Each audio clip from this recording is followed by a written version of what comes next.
welcome. Today we have Shianne Bush with Playing2Learn Childcare to tell us about her career. Welcome, Shianne. Thank you. Can you tell us about your daycare and what you do there? Yes, my daycare is in my home. Each day I have anywhere from probably 2 to 10 children, ranging from the age of 9 months to 9 years of age. The 9-year-old is my own, but he still counts in my numbers. So, and the reason for my name, Playing2Learn, is that is our objective every day, is learning while we play. And you mentioned numbers. What does that mean?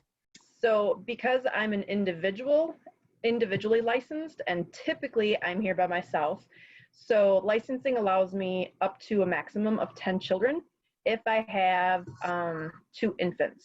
If my children are older, so like more of the 2 and up range, then I can have up to 12 children all by myself.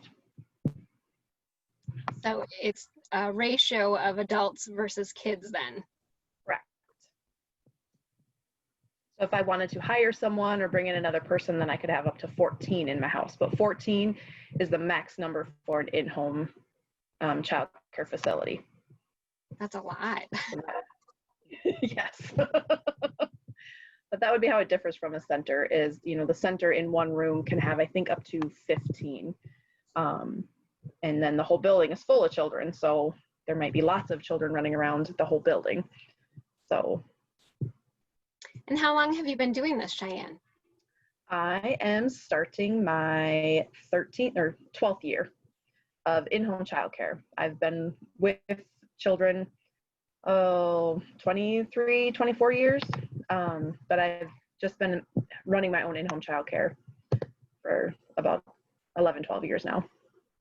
And how did you get started on that path versus working out in the community or for another daycare?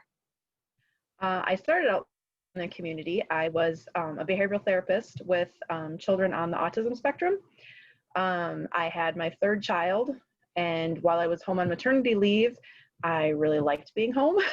I realized how much money we were saving, and then the place I was working at was having a lot of changes and things. It was just time to make a change. So we decided I would stay home, and that's what I did. And can you tell me the similarities between a behavioral therapist and doing daycare? Because I definitely think there would be some, and why you chose that path. Yes. As a behavioral therapist, your objective is to analyze or study the situation and figure out why a particular behavior is happening. If it's a good behavior, you want to learn how you can continue to make that behavior keep happening. If it's a behavior you're not liking, such as aggression, then you want to know, is there something that's happening before that you can change it? Or is there something happening after the behavior that you want to change that behavior? So I was one-on-one as a behavioral therapist, and now as a daycare, I've already given you my numbers.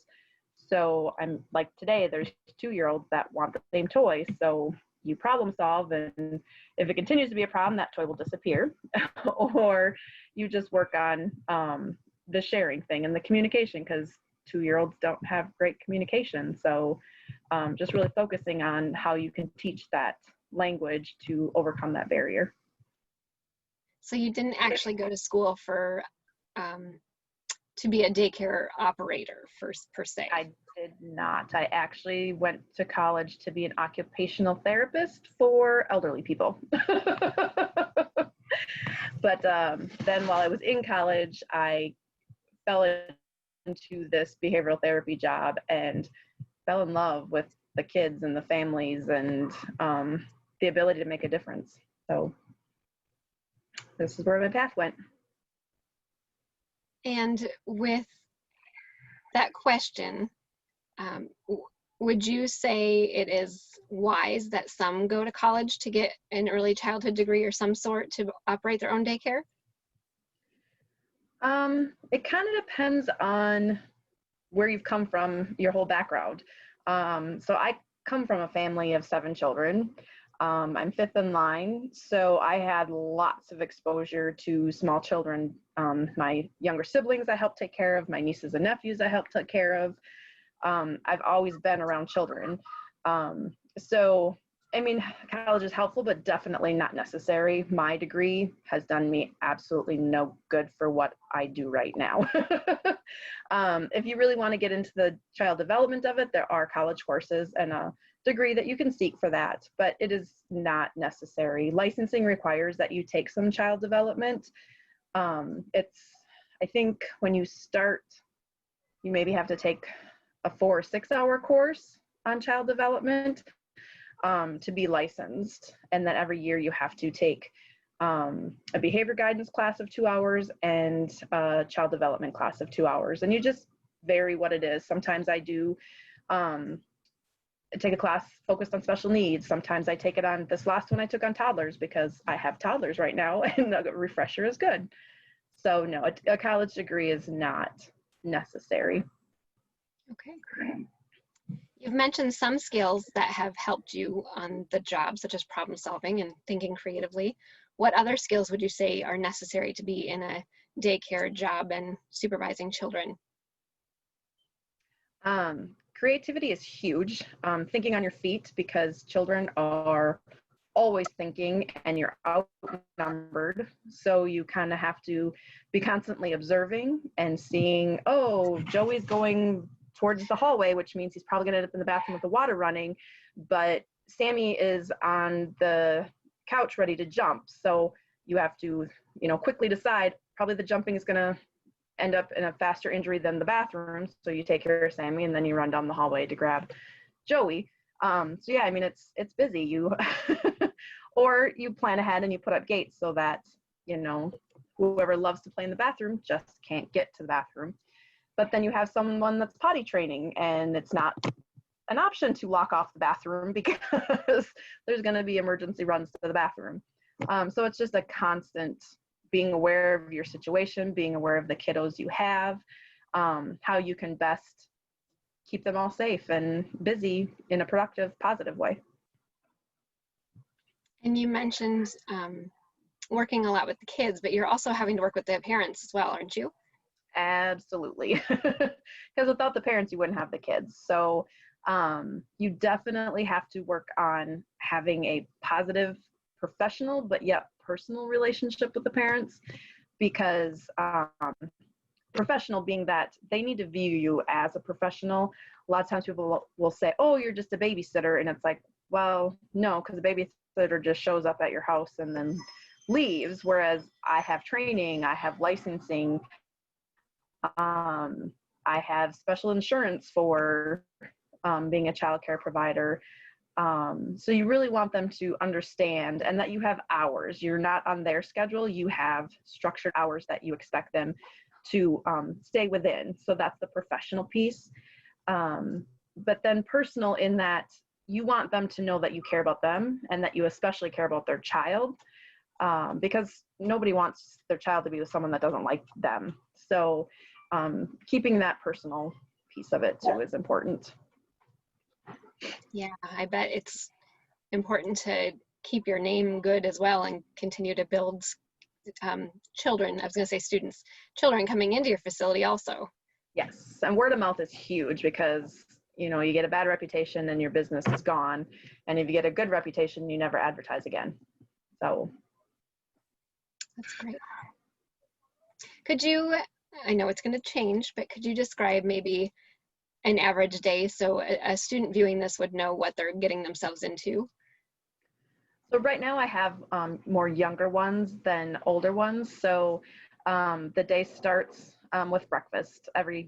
It's funny how parents will be like, I swear I have fed my child, but they just know that's the routine. They come in and they eat.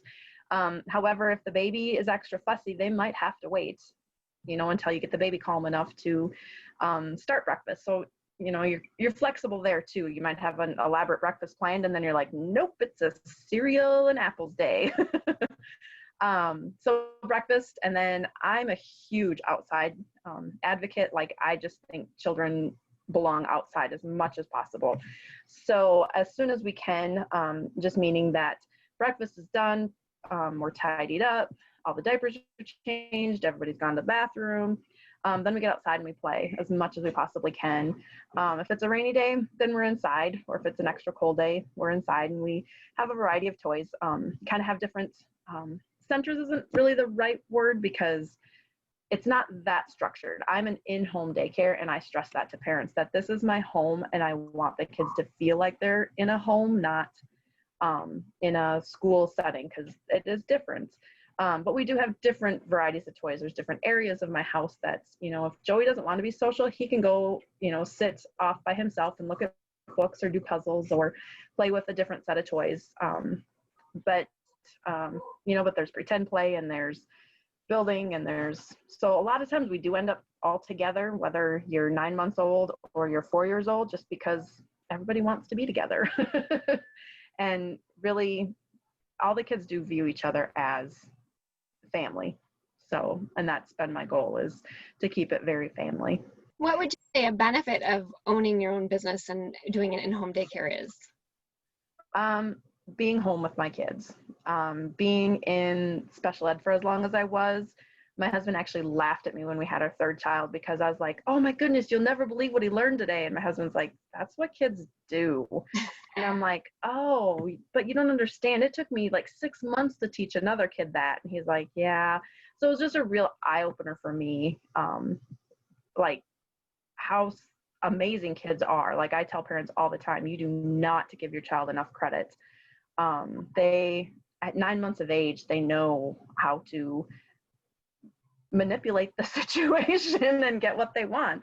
I mean, at birth, kids know how to communicate and do what they need to get what they want. And so kids are just amazing.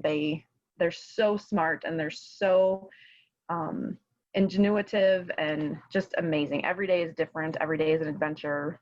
It's fun. Oh, so owning it as myself, being able to set the hours was nice too. Initially starting out, because I had no reputation, I had no daycare history, I had to work weekends. I worked every other weekends. I worked from, I think my first kiddo came at like 5:30 in the morning and I worked till 7 o'clock at night. So initially it was hard. It was long days. It was hard. But that little girl was part of our family. We took her everywhere with us, and the mom, she was a single mom at the time because her husband was in the military. So she was super appreciative of us being able to take her, because she'd interviewed at a number of daycares that she was like, I can't even imagine leaving my baby there. So that was nice. And whereas now I've been, I've established myself enough that I close strictly at 5. And the morning, being that my husband works earlier, I don't mind getting up earlier and having kids earlier, but 5 is very strict. So it allows us time to get homework done and have dinner together and be a family. Very cool. What would you say to a sophomore, junior watching this would be classes they should consider taking if they're interested in early childhood and maybe operating their own daycare? Helpful classes would be child development, just to learn some of the basics and the ins and outs and why kids do what they do, and that it's normal. Bookkeeping would be extremely helpful too, because as a business owner, if you don't have to pay an accountant, it's one less bill you have to pay, but you have to provide bills to the parents. You have to, at the end of the year, you have to have your income and expenses in order so that you can file a tax report and hopefully not get audited. So bookkeeping would definitely be good. Nutrition would be another one. There is a food program that you can join, and they tell you what you can and cannot serve. But nutrition is so important for children. And even on the food program, a lot of times I disagree because I don't think it's strict enough. I think that, we could do a better job of feeding children, and very much that, some of the parents are amazed at what their kids eat at my house. And it's just like, well, this is what we serve, and we make it positive, and they eat it. So it's huge. Other than that, psychology is good too, just because it helps you deal with the parents. And art is creative. And would you have any final advice for a youth looking at developing a career? It probably wouldn't hurt to especially fresh out of high school, to start at a daycare center, just to kind of get your name developed, because parents are looking for somebody with experience. This is their baby. They want to know that their child is going to be taken care of really well. So, if you're fresh out of high school and, they're trying to decide why would they pick you over, a 30-year-old who has 10, 15 years experience. To start your own daycare business right out of high school might be a little bit difficult, unless you have a long history of babysitting, then it might fall right in order with you. But a daycare center wouldn't be a bad place to start. And then you learn kind of the ins and outs of it too, without it costing you harder lessons than you'd need to learn. Perfect. As we conclude today, if someone wants to reach out and ask further questions, do you have a preferred method that they do that? Written is easiest for me. Phone calls are very difficult. So they can either text me at 507-398-8234 or an email. My email is playing, PLAYING, the numeral 2, learn, LEARN, childcare @gmail.com. Well, thank you so much for your time today. Thank you.